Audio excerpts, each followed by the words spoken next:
Well, my lecture concern about elliptic equations. It's a part of mathematics that studies. It's basically a language for which physical problems are modeled into. So these are PDEs. They're partial differential equations, and this is more or less the language that that the nature and physical and biological and chemical processes are modeled into.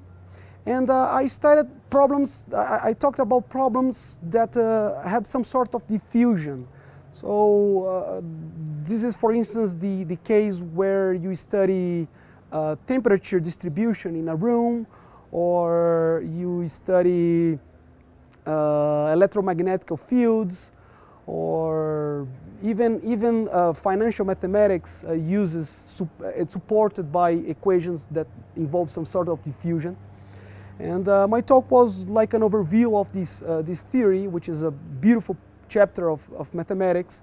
And I also chat a little bit about what is called free boundary problems. It's this kind of equations where it's not clear where the equation is supposed to be satisfied.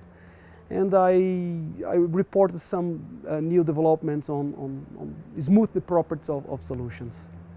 Well, I would say that this talk, I mean, the subjects involved in this talk, they are inside of a part of mathematics that somehow are in the backstage of many developments, like in differential geometry, in mathematical physics, and in applied mathematics.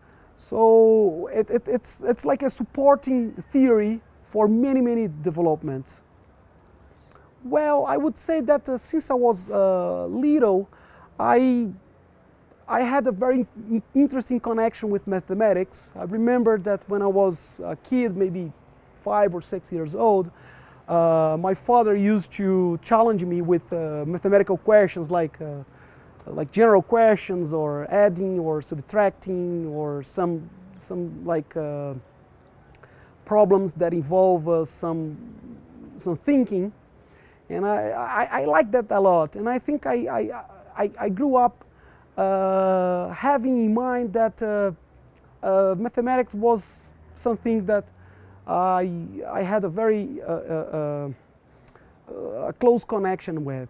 And when I studied math in high school, I got interested in Math Olympia as well, but in a not very serious way, but just because I liked mathematics very much. But when I went to undergraduate school, I entered into electrical engineering school, and also in computer sciences. But after maybe 2 or 3 years, I realized that I mean, I was supposed to do math anyway, so I transferred from this engineering school to mathematics, and then I did my undergraduate and my master's in mathematics, and afterwards my PhD in mathematics in Austin, Texas.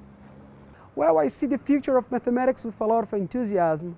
I think mathematics is in fact a prime area of sciences in general. All the important developments of sciences and technology are based on mathematical discoveries, and I think that mathematics will keep growing, and it will continue being a very important fundamental area, or fundamental part of the human knowledge. And I think mathematics will keep growing, and there are many developments going on nowadays. And I think what would be very important to keep up this growing of mathematics is that mathematicians should start talking more towards the community, toward people that are not necessarily mathematicians, like mathematics trained. And I think this would be a very important step, and there are some things going on nowadays, but this I think would be an important thing to pay attention on.